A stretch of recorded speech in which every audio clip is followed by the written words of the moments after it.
because it was really written about us, and so it's fun to share this strange little story with you. In the beginning, Lindsey Buckingham lived in San Francisco, went to school there his whole life. I was a year older, and I was living in Los Angeles, and my family got transferred up to San Francisco. It was 1965, I was a senior, and he was a junior.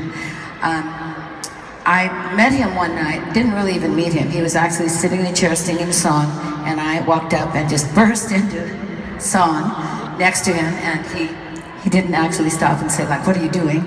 He kept singing, and we sang the song together. And then I never saw him again until 2 years later, when a guy named Bob called me, and I had no idea who Bob was, right? But Bob said, we were wondering if you'd like to come and be in our band.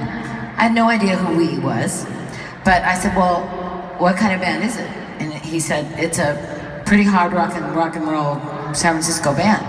And I'm thinking to myself, because I'm already singing along to Janis Joplin, I'm like, okay, I can do this. So the next thing I know, like 3 days later, I'm going to practice, which happens to be at Lindsey's house, and he lives right down the street from me, unbeknownst to me, for like 2.5 years. And so all of a sudden I'm in this band, and this is a fantastic band, and it just gets better and better as the weeks go by.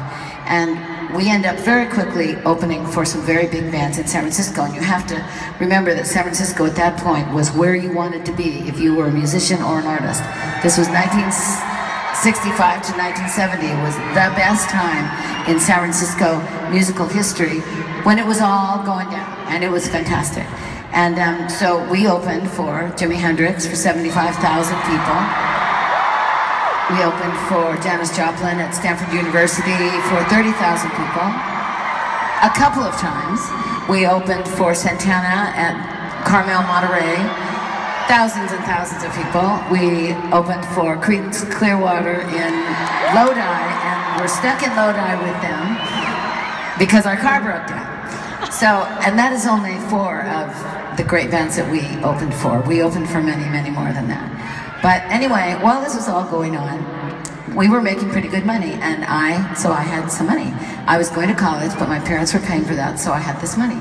And I heard this rumor that somewhere in San Francisco there was this store that made women's clothes, and that was where all the rock and roll women went to get their clothes, and it was called the Velvet Underground.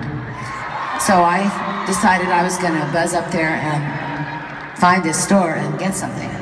So I did, and I found the store, and I realized as I walked in to this tiny little store with all these amazingly beautiful things and this hand-painted floor, that there was nothing in this store that I could possibly afford. However, except maybe like a silver or a golden thread. But I was standing on this floor, this hand-painted hardwood floor, and I thought, but I am standing where Janis Joplin stands, I'm pretty sure. So knowing that, I had like a premonition. And all of a sudden, I think the room started to swirl around me, and I thought, you know what, I'm gonna come back here someday, and I'm gonna be able to buy anything I want in this store.